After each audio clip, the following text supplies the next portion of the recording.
I'll be talking about karma and how the latest research, I think that most of you don't know, this may be quite new to you, it may be a little shocking in points. The research of Ian Stevenson, the great researcher at the University of Virginia, who died in 2007. It's about the law of karma. Has less to do with reincarnation, but of course they go together. The law of karma, when linked to reincarnation, is attractive because it makes possible a justice that only one life makes no room for. We don't like the idea of a common fate for all of us after a single lifetime. A common fate for the good and the bad, the hardworking and the lazy, the long-lived and the baby. We want to believe in a divine intelligence that is not mocked. The thought that Mother Teresa and Hitler share the same fate, whether a common extinction or a common heaven, is morally revolting. We like the idea of cosmic justice that a series of lives makes possible, a law of karma. We hope that such a law sorts us out and governs what kind of rebirth we have. Is there strong evidence for believing not only in reincarnation, but in karma? Enter Ian Stevenson. Do I have a slide here? There he is. There's the great researcher. Written 14 books on reincarnation. This is the University of Virginia psychiatrist who died in 2007 after a remarkable career investigating a phenomenon that few of his colleagues in psychiatry even knew existed. Stevenson wrote 14 books and many more articles describing his field research with children, ages 2.5 to 5, all over the world who appear to remember their previous lives. Some of you are no doubt familiar with his findings, the highly specific, accurate memories of a previous life that pour out of the young child's mouth, the child's eagerness to see the people she remembers, the journey to her previous life family with Stevenson or his associates observing and taking notes, the ease with which she leads the party to her old home through the winding lanes in a village or city she has never been to in her present life, the instant recognition when the child is reunited with her former family, and the accurate naming of family members. These are all typical features of Stevenson's best cases, many of which originated in India, but come from all over the world. I think the case for reincarnation is extremely strong. Well, what about a karma-guided reincarnation? What does Stevenson say about this? Buried in the hundreds of cases covered in his books is a chapter dealing with my concern here. In Children Who Remember Previous Lives, the most accessible of his books, Stevenson compares the lives of his subjects, one earth life in the present, another in a not very distant past. If the child in her former life was a virtuous, dutiful wife, married to a lowly Dalit in India, is her social status any better this time round? Or if the child was a healthy lady chaser, a wealthy lady chaser, and deceiver in his former life in America, is he now paying for it as the daughter of an impoverished farmer in Mali? In other words, does the second life seem to grow justly out of the earlier life? Does the law of karma seem to govern their relation? Does conduct in one life influence the circumstances of another? Stevenson sums up his findings in these surprising words. In the cases that I have investigated, he's investigated 2,500, incidentally, there are that many files, I have found no evidence of the effects of moral conduct in one life on the external circumstances of another. Keyword external. When I examined the cases that include a marked difference in socioeconomic status between the families concerned, I can discern no pattern indicating that the vicious have been demoted in this respect and the virtuous promoted. But that's not where it ends. He continues, the children just mentioned, however, did not all remain set in the attitudes of the previous lives, and I've had the pleasure of hearing about and occasionally observing the development of different habits in some of them. In these evolutions, we see the effect of new environments, perhaps. But I think we also see the inner growth of personalities, accomplished only by the self working on itself. In other words, the socioeconomic, or what he calls the external circumstances of our rebirth, don't have much of anything to do with the supposed law of karma working itself out. If this law is at work, it shows itself in other ways. Before considering in more detail what these other ways might be, let's look more closely at what Stevenson sees as the external circumstances of rebirth.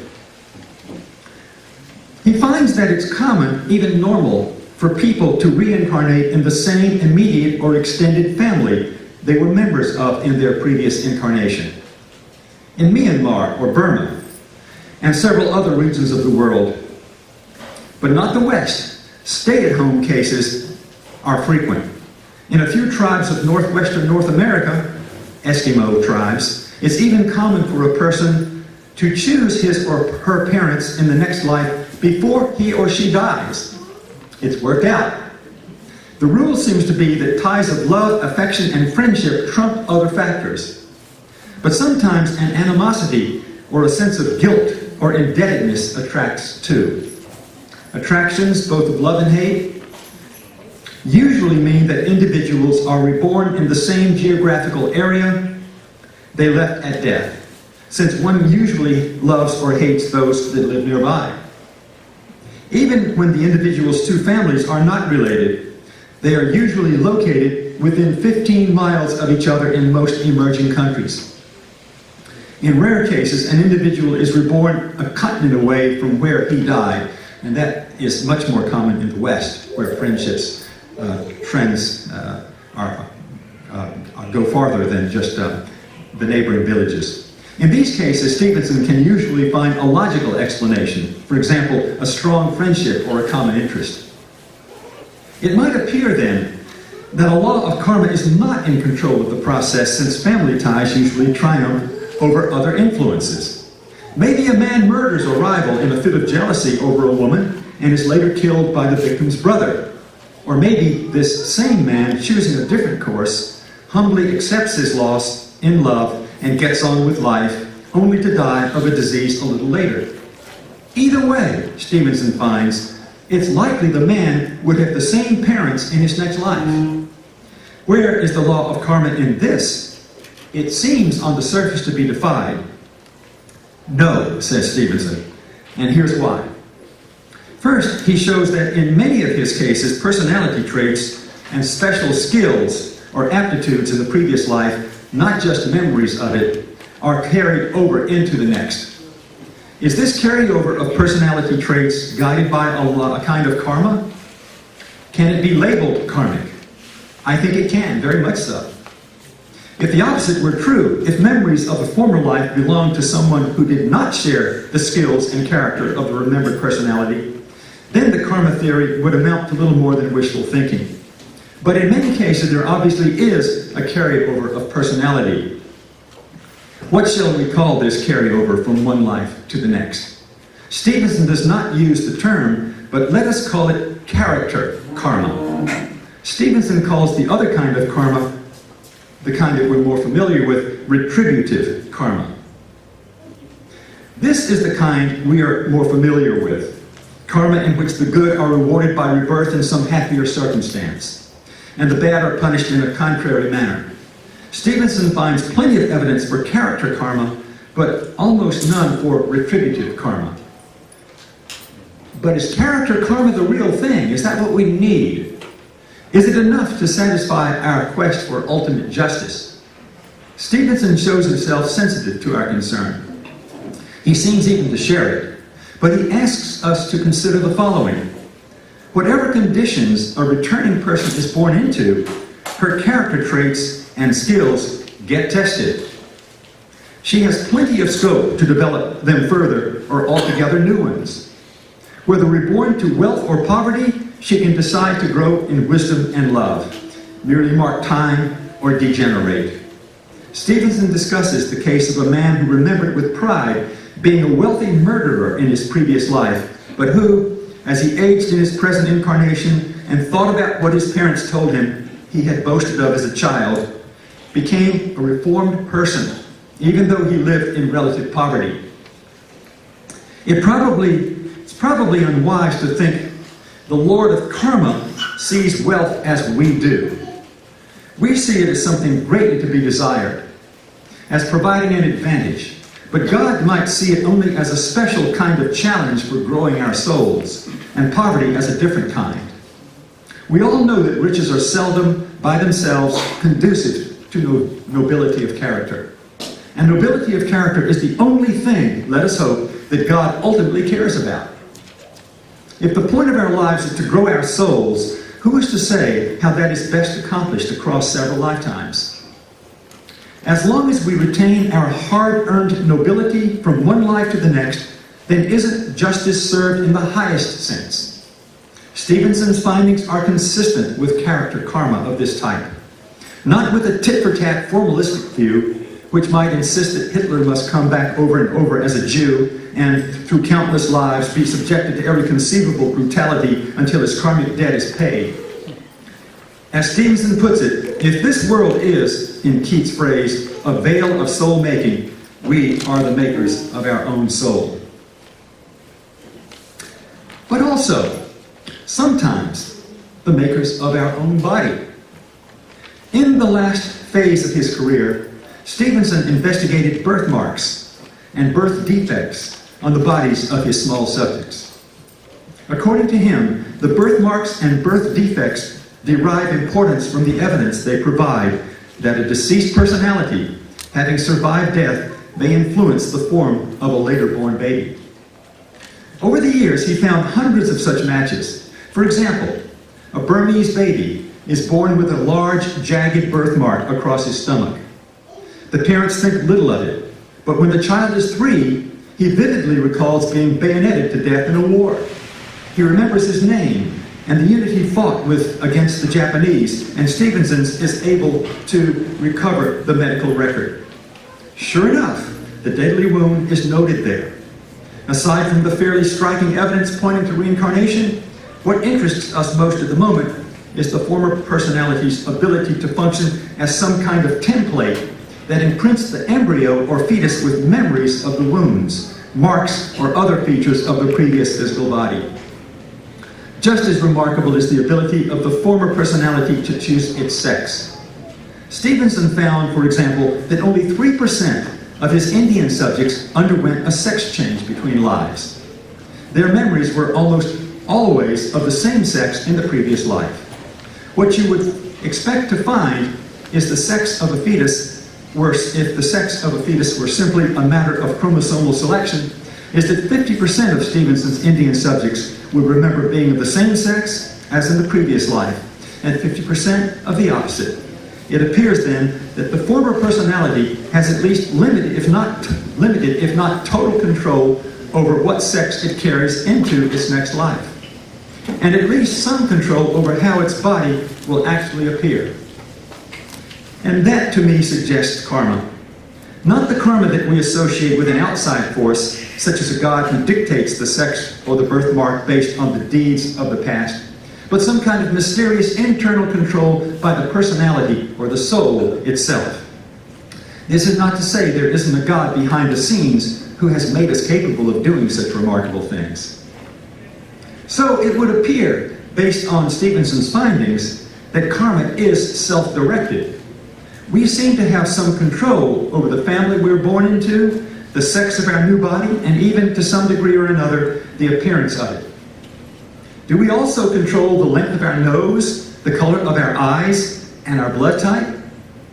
Do we possess some kind of unconscious control over which of 300 million sperm fertilizes our mother's ovum, in the same way that we unconsciously control our heartbeat without ever intending to?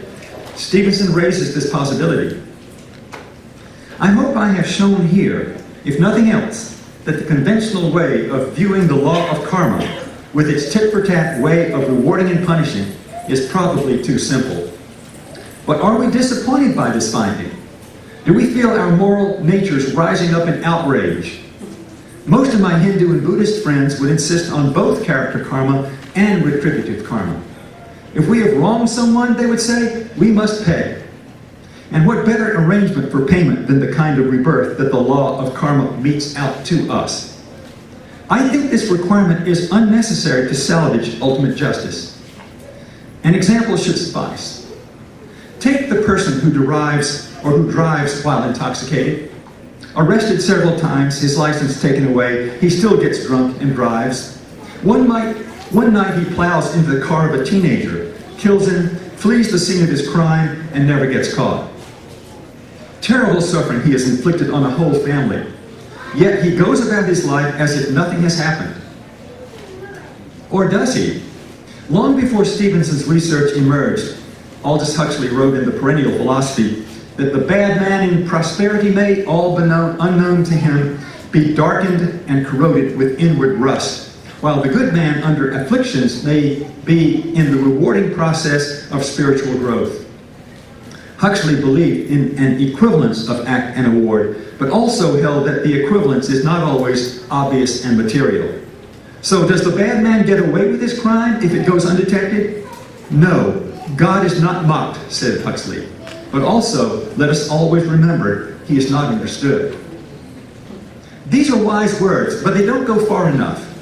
Based on Stevenson's research, I don't think that God is in the karma counting business, however mysterious it may be.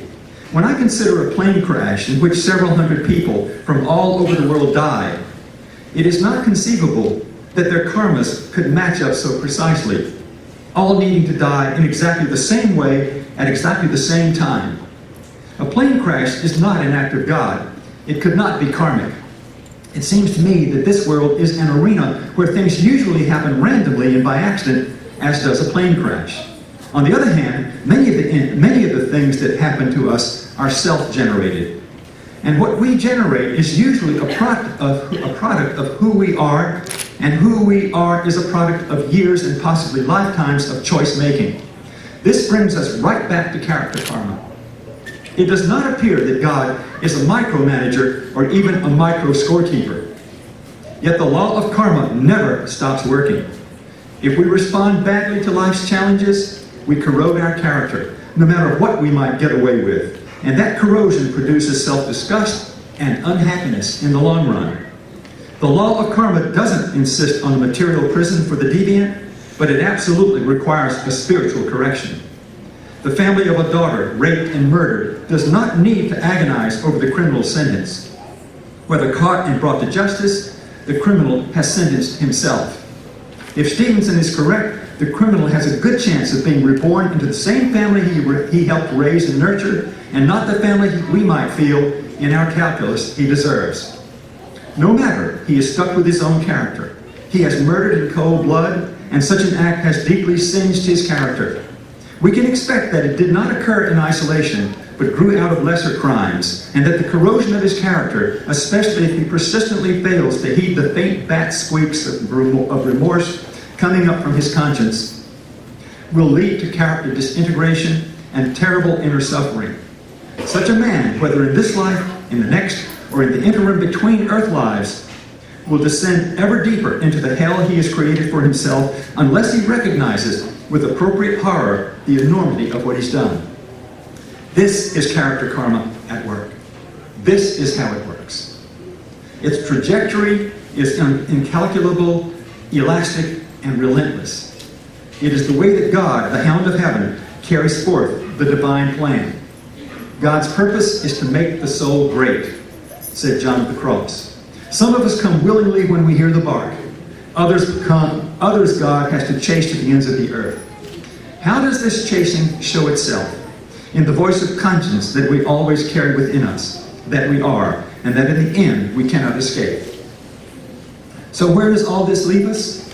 Are we young souls with no previous histories, or old souls with rich checkered histories drawn from several or many incarnations? The evidence that Stevenson presents strongly favors the old soul theory. It seems likely to me that God thinks we're worth salvaging over and over and over. If so, the universe, in addition to being an arena where ultimate justice is meted out, takes on a merciful hue. Thank you.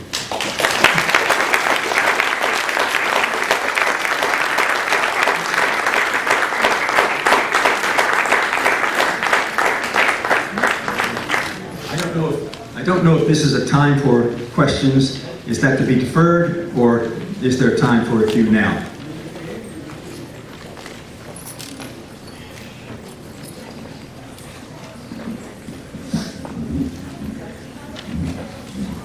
We'll give Professor Betty a couple of minutes to answer any questions. Sure, but please. Just going forward, please do write your questions and pass it over to Sri K. Dwarkanath and Gayatri Kulkarni, and also mention who the speaker is to whom you want the question to be addressed.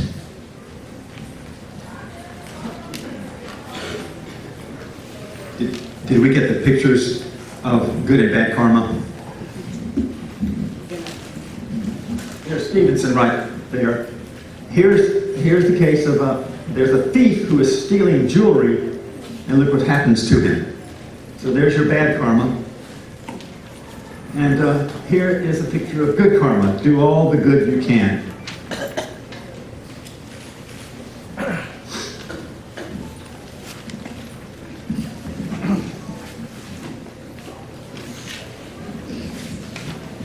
Just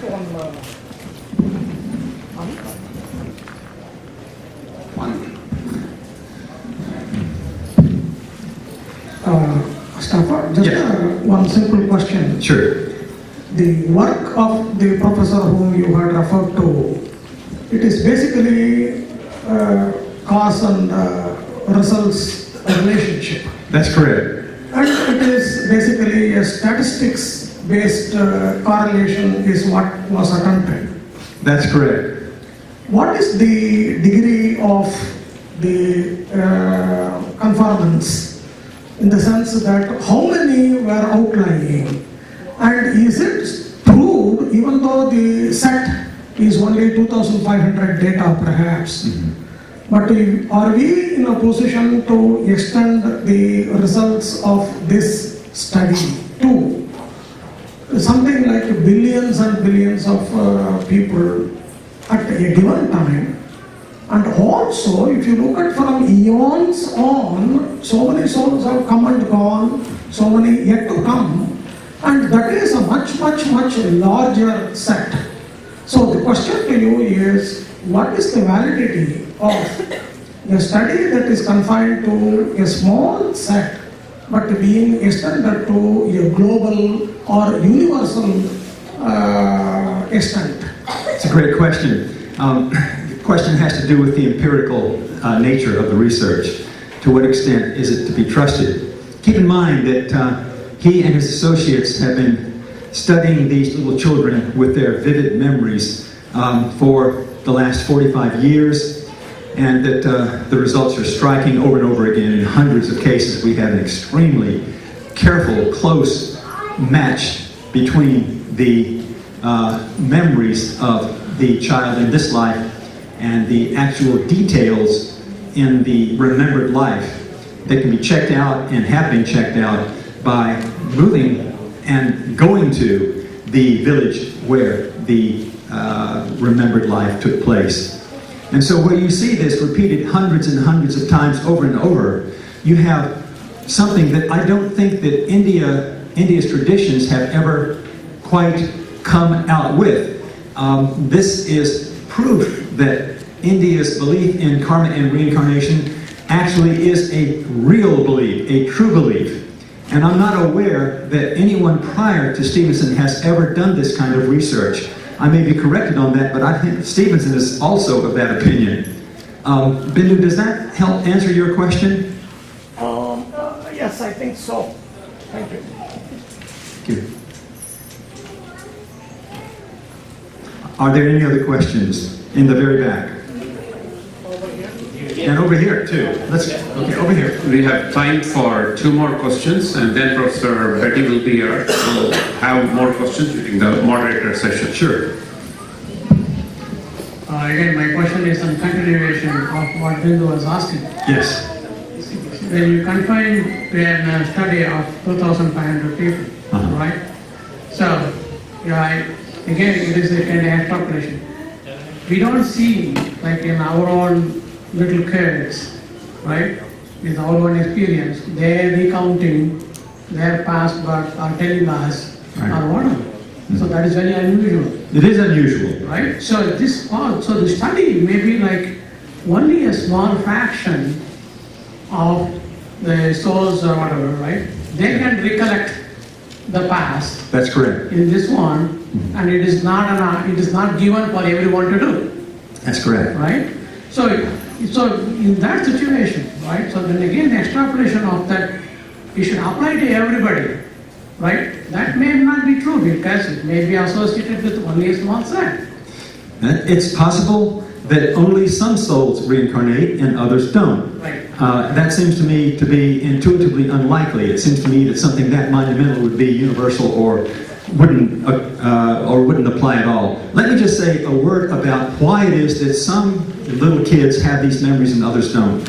Almost all of these children died early, prematurely in their previous life, and most of them by violence. They didn't typically lead much time in the interim, anywhere between just months to at most 10 years. And the reason I think that they come forth with these memories is that they have not been in the afterlife very long, and their memories of their previous life are still fresher than your kids' memories, who hopefully and probably have been for a long time, if not even for centuries, in the afterlife between their present life and their previous life. Thus, those memories are lost, and that's why you don't hear anything from them. I think that that would help to explain this particular set of children. But I think the most important thing to get from this is the evidence that there really is such a thing as reincarnation, because it does seem to be remembered in these cases. I think that we would wisely extrapolate that that's a universal condition and law. That's all I can say. One more? Yeah, just one more, Stafford. We are right on time. Good. How do we relate karma and rebirth? In just the way I was hopefully explaining, character karma determines the kind of rebirth experience that you have. It doesn't apparently indicate or determine the socioeconomic status that you will have in your next life. And that's what most of us have been led to believe is the case. But what it does determine is the kind of character, the kind of personality, the kind of person you are as you come into whatever those conditions may be. Those conditions you have to live with. And that's the relation between rebirth and karma, according to Stevenson's research. Thank you, Stafford.